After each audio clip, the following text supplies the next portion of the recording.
Bismillahirrahmanirrahim and Assalamu alaikum, dear class. I hope that all of you will be very well. So today I'm going to talk about large pedigree. Okay, large pedigree. हम क्या पढ़ रहे हैं? Last lectures की कुछ याद भी है या नहीं? हमने एक्चुअली पेडिग्री एनालिसिस स्टार्ट किया हुआ है. क्या? पेडिग्री एनालिसिस यानी एक डायग्रामेटिक रिप्रेजेंटेशन होती है जिसके थ्रू हम ह्यूमन बीइंग्स के जो जेनेटिक डिसऑर्डर्स है तो उनको स्टडी करते हैं. ठीक है ना? जेनेटिक डिसऑर्डर्स वो जो थ्रू जीन्स ट्रांसफर होती है from parents to their offspring, from one generation to the other generation. ठीक है? ठीक है डियर क्लास. तो आज हमारा जो टॉपिक है, हमने तकरीबन पेडिग्री की जितनी भी बेसिक नॉलेज थी वो हम लोगों ने पढ़ ली है. अब हम थोड़ा सा इनहेंस हो रहे हैं. थ्योरेटिकली हम जा रहे हैं, हमने प्रैक्टिकली बहुत कुछ किया. ठीक है, हमने देखा कि हम किस किस तरीके से पेडिग्री एनालिसिस करेंगे. आज हम थ्योरेटिकली पढ़ेंगे और मैं आपको उन्हीं प्रैक्टिकल की मिसालें दूंगी और आप लोगों का माइंड इंशाल्लाह क्लियर हो जाएगा. अच्छा, लार्ज पेडिग्री का मकसद क्या है वो चलो देखते हैं. यहाँ पर है we are now going to look at detail analysis of dominant and recessive pedigree. यहाँ पर बात एक्चुअली आपके माइंड में क्लियर हो भी गई होगी. चलो मैं भी बता देती हूँ. यहाँ पर कह रहे हैं कि हमारा मकसद यहाँ पर ऐसा है कि फॉर एग्जाम्पल हमारे पास एक बहुत बड़ी पेडिग्री आती है, लाइक जस्ट लाइक दैट. ठीक है, फॉर एग्जाम्पल आप एग्जाम में बैठे हो और आपके पास पेपर में इसी तरह का एक पेडिग्री आती है. ठीक है, पेडिग्री क्या है? आप माइंड खोलो, पेडिग्री क्या है? क्या ये एक इंस्ट्रूमेंट है? क्या ये एक डिवाइस है? नहीं, it is just a diagrammatic representation.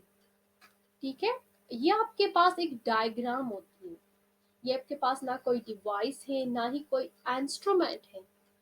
ठीक है, so dear class, be open minded. तो अगर आपके पास इस तरह की एक लार्ज सी, यानी अगर आप देखें तो इसमें 1 2 3 4 जनरेशन तक की जो है वो आपको फुल डिटेल गिवन है. लेकिन ये डिटेल एक्चुअली आपको in the form of diagram जो है वो आपको पेपर में गिवन है. अब इस डायग्राम को समझना तो हर किसी की बात नहीं. तो एजुकेशन हम क्यों हासिल करते? इसलिए कि हम समझ सकें. तो ये पेडिग्री जब आपको गिवन होगी तो आप किस तरह से इसको एनालाइज करोगे, आप किस तरह से इसको स्टडी कर पाओगे, आप किस तरह से इसको समझ पाओगे कि यहाँ पर बात क्या हो. मैं आपको एग्जांपल देती हूँ. अगर आप ये पेडिग्री किसी अनएजुकेटेड पर्सनालिटी के पास रख दे तो वो कहेगा ये क्या है. ठीक है ना, वो समझेगा ये आपने क्या बनाया हुआ है, ये क्या है, ये तो आपने डब्बे बनाए हुए हैं. इस तरह से समझ आएगा उनको? नहीं. लेकिन जब आप इस पेडिग्री को एक स्टूडेंट के सामने रखते हो और मोस्टली आप एक जेनेटिक की स्टूडेंट के सामने रखते हो तो वो फौरन समझ जाता है कि यहाँ पर क्या है. इसमें तो बहुत सारा नॉलेज मौजूद है. इसी तरह से है ना, उसको समझ में आ जाता है कि यहाँ पर तो एक्चुअली ये फैमिली की बात हो रही है, ये तो जनरेशन एक्सप्लेनेशन दी जा रही है, तो जेनेटिक डिसऑर्डर की बात हो रही है. उसको फौरन से समझ आ जाता है क्योंकि उसने पढ़ा है.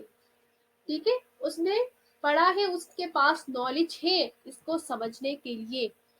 ठीक है, तो यहाँ पर हम पढ़ेंगे कि जब इसी तरह की एक लार्ज पेडिग्री हमारे पास होगी तो हम उसको किस तरह से स्टडी करेंगे.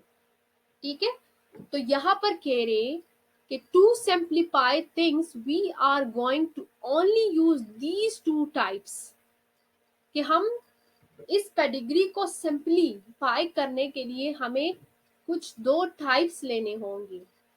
ठीक है, और वो दो टाइप्स, इसी का मकसद क्या है आप लोग आप कंफ्यूज नहीं. दो टाइप्स से मुराद आपके पास डोमिनेंट और रिसेसिव की बात हो रही कि आइदर आपके पास ये पेडिग्री डोमिनेंट है या आपके पास ये रिसेसिव है.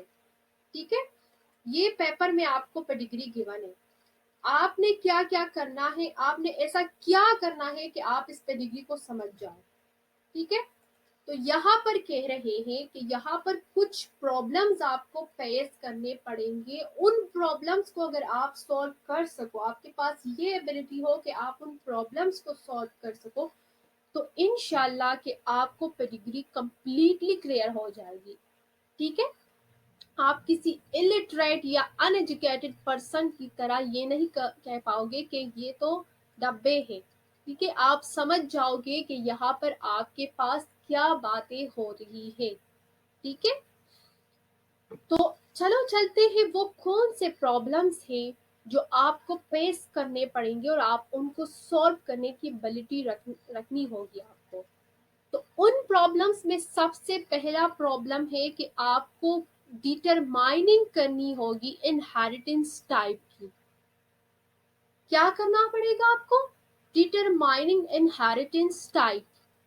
आपके पास जब इस तरह की पेडिग्री आएगी पेपर में, तो आपका काम होगा सबसे पहले डिटरमाइनिंग इनहेरिटेंस टाइप। अब आप कंफ्यूज ना हो, आपने क्या करना है, आपको मालूम करना है डिटरमाइनिंग इनहेरिटेंस टाइप। इनहेरिटेंस तो आप लोग जानते ही हो, किसे कहते हैं? विरासत को। ठीक है, जो जीन्स पेरेंट्स से ऑफस्प्रिंग में ट्रांसफर होती है, तो उस जीन्स के लिए जो हम नाम यूज तो हम कहते हैं इनकी विरासत यानी इनहेरिटेंस। ये पेरेंट्स से ऑफस्प्रिंग में इनहेरिटेड हुआ है। ठीक है, अच्छा, अब हमने डिटरमाइनिंग ऑफ इनहेरिटेंस टाइप करनी है, तो सबसे पहले हमारे पास नॉलेज होना चाहिए कि इनहेरिटेंस की कितनी टाइप्स हैं। अगर हमें पता ही ना हो कि इनहेरिटेंस की टाइप्स भी होती है और कितनी होती है, तो हम किस तरह से डिटरमाइन कर पाएंगे? तो सबसे पहला और कॉमन जो हमारा रूल है वो ये है कि आपको टाइप फाइंड करना है। तो यहाँ पर है कि we know that we have 5 types of inheritance in pedigree. ठीक है, जब हम पेडिग्री स्टडी करते हैं तो हमारे पास पेडिग्री में 5 किस्म की इनहेरिटेंस देखने को मिलती है। कितनी किस्म की? पूरे 5 किस्म की इनहेरिटेंस आपको देखने को मिलती है। ठीक है, इसके अलावा आपको एक और इनहेरिटेंस की जो कि माइटोकॉन्ड्रियल है, लेकिन हम यहाँ पर चूंकि क्रोमोसोमल की बेस पर बात करें तो हम सिर्फ 5 के बारे में पढ़ेंगे। ठीक है, उनकी टाइप्स कौन कौन सी? उनमें से फर्स्ट वन आपके पास है ऑटोसोमल रिसेसिव इनहेरिटेंस। फिर आपके पास आ जाता है autosomal dominant inheritance, X linked recessive inheritance, X linked dominant inheritance and Y linked inheritance. ये 5 किस्म की इनहेरिटेंस है जो आपको मे बी के आपकी पेडिग्री इनमें से ही एक हो। मे बी वो वाई से रिलेटेड हो सकती है, मे बी वो आपके पास एक्स से रिलेटेड हो सकती है, मे बी वो आपको के पास ऑटोसोमल हो, मे बी वो डोमिनेंट एंड मे बी वो रिसेसिव हो सकती है। ठीक है, तो ये जस्ट मैं आपको इंट्रोडक्शन दूंगी, पूरी हम विद कीज पढ़ेंगे इंशाल्लाह इन द नेक्स्ट लेक्चर कि आपको पता कैसे चलेगा कि either this one is autosomal या may be sex linked, either this one is recessive और मे बी डोमिनेंट। तो उसके लिए फिर कुछ कीज हैं जो मैंने लास्ट लेक्चर्स में बताए हैं, लेकिन मुझे पता है कि आप लोगों को क्लियर नहीं होगा, इसलिए मैं प्रूफ के साथ फिर दोबारा इंशाल्लाह वो लेक्चर्स में करवाऊंगी। लेकिन अभी हम आपको अपनी माइंड सिर्फ क्लियर करवा रहे हैं ताकि आपको थोड़ी बहुत बेसिक नॉलेज मिल सके। ठीक है, तो आपको जो फर्स्ट प्रॉब्लम सॉल्व करना है वो आपको टाइप ऑफ इनहेरिटेंस मालूम करना है। तो आपके पास नॉलेज होना चाहिए कि इनहेरिटेंस कितनी किस्म की होती है, आपके आपके पास क्या नॉलेज होना चाहिए कि इनहेरिटेंस एक्चुअली 5 टाइप्स की होती है। अच्छा जी, अच्छा, सेकंड प्रॉब्लम क्या है? Determining genotype for various individual. आपका दूसरा बड़ा काम क्या है? आपको पता चल गया कि भाई ये पेडिग्री तो मेरे पास ये वाली है, मतलब आपको ये पता चल गया कि ये पेडिग्री तो मेरे पास ऑटोसोमल रिसेसिव है, ऑटोसोमल रिसेसिव है। तो आपको ये पता तो चल गया कि बीमारी रिसेसिव है और ऑटोसोमल क्रोमोसोम के जरिए इनहेरिट हुई है। ठीक है, ये तो आपके पास बेसिक नॉलेज आ गया। अब आपका नेक्स्ट स्टेप क्या होगा, आपको इतना पता चल गया तो अब आपने जीनोटाइप्स फाइंड आउट करने होंगे। क्या? जीनोटाइप्स। जीनोटाइप्स अब क्या है वो अब हम आपको बताते हैं। Determining genotype for various individuals, इसका मतलब होता है जीनोटाइप्स हम लोग बोलते हैं जेनेटिक मेकअप, जो आपके जीन्स होते हैं, जो कि आपके क्रोमोसोम के ऊपर रिजाइड करते हैं टेक्स्ट प्लेसेस पर, जिनको हम लोकस बोलते हैं।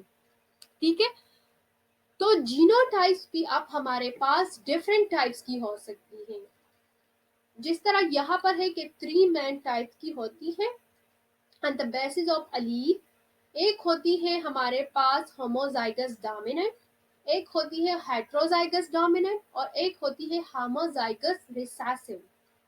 ठीक है, तो इस किस्म की आपके पास जीनोटाइप, तो ये बेसिक नॉलेज आपके पास होना चाहिए, आपको पता होना चाहिए कि homozygous dominant, heterozygous dominant, homozygous recessive किसको बोलते हैं। अगर फॉर एग्जांपल आपको पता चल गया कि आपकी पेडिग्री जो है वो ऑटोसोमल रिसेसिव है, तो उस केस में जो अफेक्टेड इंडिविजुअल पेडिग्री के अंदर होगा, तो उसकी इस तरह की जो मैं अभी हाईलाइट करूंगी ना, ये 2 स्मॉल ए, तो इस तरह की जीनोटाइप उसके पास होंगी। क्योंकि रिसेसिव तभी अपने आप को एक्सप्रेस करता है जब वो होमोजाइगस कंडीशन में हो, जब उसका जुड़वा भाई उसके पास प्रेजेंट हो। ठीक है, तो आपको बेसिक नॉलेज होनी चाहिए। ठीक है, बिल्कुल बहुत ही आसान है। अच्छा, अब थर्ड आपका प्रॉब्लम क्या होगा, आपने टाइप ऑफ इनहेरिटेंस मालूम कर ली, आपने जीनोटाइप्स मालूम कर लिए। आपका थर्ड पॉइंट या थर्ड काम जो है वो आपका है determining the probability of an affected offspring between two members of the chart. अब ये क्या है ये भी एक्सप्लेन करते हैं। मेंबर्स ऑफ द चार्ट का मतलब है यानी जो पेडिग्री के अंदर आपको पेरेंट्स गिवन है। फॉर एग्जांपल जनरेशन फर्स्ट के अंदर जो मदर और फादर आपको गिवन है, उनकी आपने देखनी है कि उनकी कितनी परसेंट बनती है कि उनके कितने परसेंट बच्चे अफेक्टेड होंगे, उनकी आपने प्रोबेबिलिटी मालूम करनी है। और इसके लिए मैंने लास्ट लेक्चर में आपको बताया था कि इसके लिए हम पनट स्क्वायर्स बनाते हैं। आपने दोनों के जीनोटाइप्स ऑलरेडी फाइंड किए होंगे, उनके जीनोटाइप्स को लेकर उनका आपस में आपने क्रॉसिंग करवानी, उनके पनट स्क्वायर बनाया है। पनट स्क्वायर में जितने परसेंट आपको अफेक्टेड, फॉर एग्जाम्पल 4 इंडिविजुअल है तो 4 में से अगर 2 आपको अफेक्टेड नजर आए तो मतलब 50% चांस है कि उनके बच्चे अफेक्टेड होंगे। ठीक, तो यही इजी सा टाइप थोड़ी सी इंट्रोडक्शन थी। ये एक पेज का मैंने थोड़ा सा डीपली एक्सप्लेन किया इस वजह से, ताकि आप लोगों को बिल्कुल क्लियर हो सके, आगे जाके आप फिर पेडिग्री को समझ सको। पेडिग्री एनालिसिस का मतलब होता है पेडिग्री को स्टडी करना। एनालिसिस के लिए आपके पास जिस तरह आप कुछ एनालाइज करते हो, आपके पास कुछ इंस्ट्रूमेंट्स होने चाहिए, आपके पास मटेरियल्स होना चाहिए। तो पेडिग्री को एनालाइज करने के लिए आपके पास नॉलेज होना चाहिए, और वो नॉलेज क्या था वो आज मैंने आपको, मतलब कि आपको मैंने मटेरियल्स प्रोवाइड किया कि आपके पास क्या क्या मटेरियल्स रिक्वायर्ड होने चाहिए। ठीक है, आपको इनहेरिटेंस की टाइप मालूम करनी आती हो, आपको पता हो कि इनहेरिटेंस की कितनी टाइप्स होती है, आपको पता हो कि जीनोटाइप्स कितने किस्म के होते हैं, आपको पता हो कि प्रोबेबिलिटीज हम किस तरह से फाइंड आउट करते हैं। ठीक है, सो आई होप कि इस वीडियो से आपको कुछ ना कुछ फायदा मिला होगा। So thank you for watching my videos.